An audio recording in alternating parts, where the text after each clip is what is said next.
بسم اللہ الرحمن الرحیم۔ السلام علیکم ورحمۃ اللہ وبرکاتہ۔ دوستو، تاریخ میں اور کتب احادیث میں ہمیں ایسے کئی راوی ملتے ہیں جنہوں نے متعدد باتیں اپنے پاس سے گھڑ کر پیش کی، جن کی نشاندہی اسماء الرجال میں کر دی گئی ہے، لیکن یہ بات تاریخ تک ہی محدود نہیں رہی، بلکہ برصغیر میں اسلام پھیلنے کے بعد اور خاص کر سکھوں اور ہندوؤں کے ساتھ رہنے کی وجہ سے ان کی کئی رسومات کے ساتھ ساتھ توہم پرستیاں بھی ہم میں سرایت کر گئیں۔ آج ہم آپ کو بتائیں گے کہ ہمارے معاشرے میں کون کون سی ایسی عام سمجھی جانے والی باتیں ہیں جن کا اسلام میں تو کہیں ذکر نہیں ملتا۔ ایسی توہمات کا ذکر کریں گے جنہیں اپنا کر لوگوں نے اپنی زندگیوں کو مشکل میں ڈال رکھا ہے۔ ایک چھوٹی سی مثال ہی لے لیں کہ آپ نے یقیناً سنا ہوگا کہ کالی بلی راستہ کاٹ لے تو اس راستے سے نہیں جانا چاہیے۔ غیر مسلم تو درکنار، بہت سے مسلمان بھی اس بات کو حقیقت مانتے ہیں، اور اگر کبھی بلی راستہ کاٹ لے تو راستہ بدل لیتے ہیں، چاہے طویل راستے سے ہی جانا پڑ جائے۔ اور بعض تو ایسے توہم پرست ہیں کہ اپنا ضروری سے ضروری کام بھی چھوڑ دیتے ہیں اور بلی کے راستہ کاٹنے سے اس بات کو اپنے لیے انتہائی منحوس سمجھتے ہیں۔ ایسی درجنوں توہم پرستی کی مثالوں سے ہمارا معاشرہ بھرا پڑا ہے۔ اصل حقائق سے آگاہ ہونے سے قبل اس ویڈیو کو لائک کریں، اور اگر ابھی تک آپ ہمارے چینل اردو لیب کا حصہ نہیں بنے تو اردو لیب کو سبسکرائب کر کے گھنٹی کا بٹن ضرور دبا دیں۔ دوستو، سب سے پہلے آپ کو ایک حدیث مبارکہ سناتا ہوں۔ حضرت عبداللہ بن عمر رضی اللہ تعالیٰ عنہ سے روایت ہے کہ میں نے نبی کریم صلی اللہ علیہ وآلہ وسلم کو قضاء سے منع فرماتے ہوئے سنا۔ حدیث کے راوی حضرت نافع سے پوچھا گیا، قضاء کیا ہے؟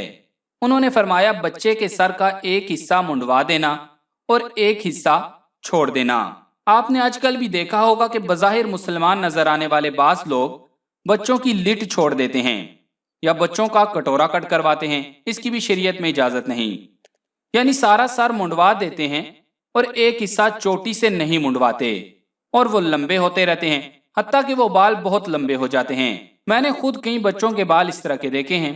ایسا اکثر خانہ بدوشوں میں دیکھنے کو ملتا ہے۔ لوگوں نے کسی کے نام کی منت یا نظر وغیرہ مانی ہوتی ہے، جب وہ بچے بڑے ہو جاتے ہیں، یعنی ایک خاص عمر کو پہنچتے ہیں، تو پھر وہ بال کاٹ کر کسی خاص جگہ پر لے جاتے ہیں اور وہاں دیگ وغیرہ چڑھاتے ہیں۔ اصل میں ایسا ہندو کرتے ہیں، لیکن ہمارے ہاں بھی گاؤں وغیرہ میں اور خانہ بدوشوں میں اس طرح کے کام کیے جاتے ہیں، یا بالوں کے بیچ میں کچھ ڈیزائن بنائے جاتے ہیں، جیسا کہ آج کل عام دیکھا گیا ہے۔ آپ کو سکرین پر بھی کچھ ڈیزائن والی تصاویر نظر آ رہی ہوں گی۔ ایسے ڈیزائن مختلف فلموں، ڈراموں وغیرہ سے دیکھ کر بنوائے جاتے ہیں۔ پرانے زمانے میں نشانی کے طور پر گدوں پر ایسے ہی نقش و نگار بنائے جاتے تھے۔ ویسے اگر آپ کی ایسے کسی شخص پر نظر پڑے تو پہلا لفظ منہ سے کیا نکلتا ہے؟ کمنٹس میں ضرور بتائیے گا۔ اسلام نے ہمیں ایسے فضول کاموں سے منع فرمایا ہے۔ اس کے علاوہ ایک بدگمانی یہ ہے کہ عصر کے بعد گھر میں جھاڑو دینے کو نحوست سمجھا جاتا ہے، جبکہ گھر اور صحن کی صفائی کرنا غنا کا سبب بنتا ہے، یعنی اس سے مال و دولت آتا ہے، انسان کے رزق میں برکت ہوتی ہے اور یہ امیر ہونے کا ذریعہ ہے۔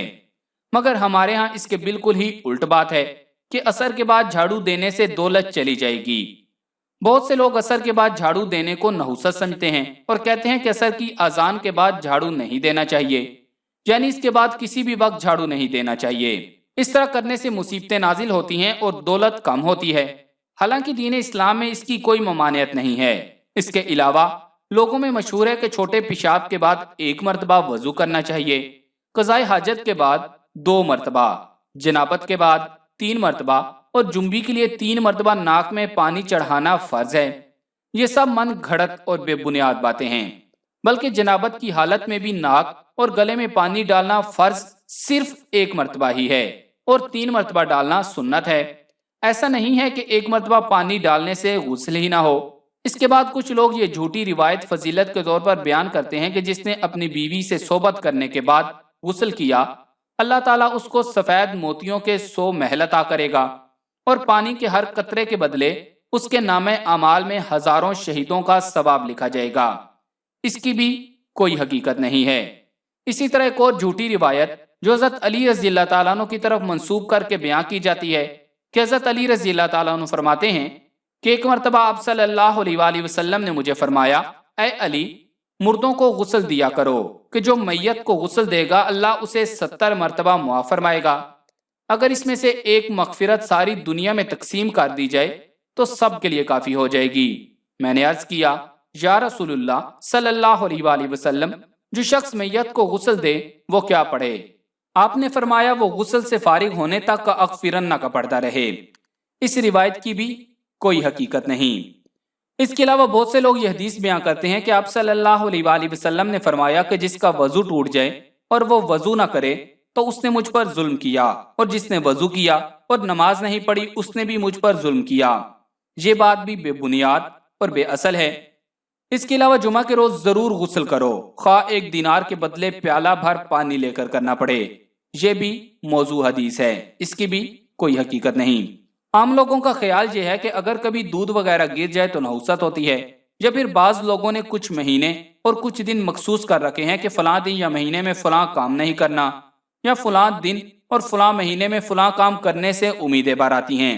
مثلا ماہ محرم کو شادیوں کی ممانت کا مہینہ سمجھا جاتا ہے، اور اس کے بارے میں یہ عقیدہ رواج پا گیا ہے کہ جو شخص اس مہینے میں شادی کرتا ہے اس کی شادی کامیاب نہیں ہوتی، یا ایسے شخص پر مصیبتیں نازل ہونے لگتی ہیں۔ بعض لوگ کوے کے بولنے کو مہمانوں کی آمد کی اطلاع قرار دیتے ہیں، اور بعض لوگ لڑکی کی پیدائش کو نحوست خیال کرتے ہیں اور کہتے ہیں کہ جب سے یہ پیدا ہوئی ہے گھر سے برکت اٹھ گئی ہے، اور بعض تو کہتے ہیں کہ میں نے اس کی پیدائش کے بعد کبھی خوشی کا منہ نہیں دیکھا۔ اس کے پیدا ہونے کی وجہ سے اہل خانہ مختلف تنگیوں اور آزمائشوں میں مبتلا ہیں۔ بعض خواتین یہی نظریہ اپنی بہو کے بارے میں بھی رکھتی ہیں۔ یہ تمام امور سراسر تہمات اور لغویات ہیں، ان کا حقائق کی زندگی سے دور کا بھی تعلق نہیں ہے۔ یہ تمام امور خلاف شریعت بلکہ بدعت کے زمرے میں آتے ہیں۔ بعض لوگ چند رنگوں کے کپڑے اور چوڑیاں مثلا کالے نیلے رنگ کی پہننے سے منع کرتے ہیں۔ ان کا کہنا ہے کہ فلاں رنگ کے کپڑے پہننے سے مصیبت آ جاتی ہے۔ یہ خیال سراسر غلط ہے۔ رنگوں سے کچھ نہیں ہوتا، اعمال سے انسان اللہ تعالیٰ کی نظر میں مقبول یا مردود ہوتا ہے۔ کچھ لوگوں کا کہنا ہے کہ چند مہینے ایسے ہیں جن میں شادی کرنا منع ہے، جیسے محرم، سفر، رمضان، شعبان وغیرہ، تو یہ محض توہم پرستی ہے۔ شریعت میں کوئی مہینہ ایسا نہیں جس میں شادی سے منع کیا گیا ہو۔ اس کے علاوہ لوگوں میں مشہور ہے کہ چپل کے اوپر چپل نہیں رکھنی چاہیے، جھاڑو کھڑی نہیں رکھنی چاہیے، چرپائی پر چادر لمبائی والی جانب کھڑے ہو کر نہیں بچھانی چاہیے۔ یہ ساری باتیں شرعاً کوئی حیثیت نہیں رکھتی، ان کی حیثیت صرف توہم پرستی کی ہے۔ بچے کی پیدائش پر مائیں اپنے بچوں کو نظر بد سے بچانے کے لیے ان کے گلے یا ہاتھ کی کلائی میں کالے رنگ کی ڈوری باندھ دیتی ہیں، یا بچے کی سینے یا سر پر کاجل سے سیاہ رنگ کا نشان لگا دیا جاتا ہے تاکہ بچے کو بری نظر نہ لگے۔ یہ فعل غلط اور خلاف شریعت ہے۔ یہ سمجھنا کہ سیدھی آنکھ پھڑ کے تو کوئی مصیبت واقع ہوتی ہے اور بائیں پھڑ کے تو خوشی حاصل ہوتی ہے، قرآن و حدیث میں اس کا کوئی ثبوت نہیں، محض بے اصل بات ہے۔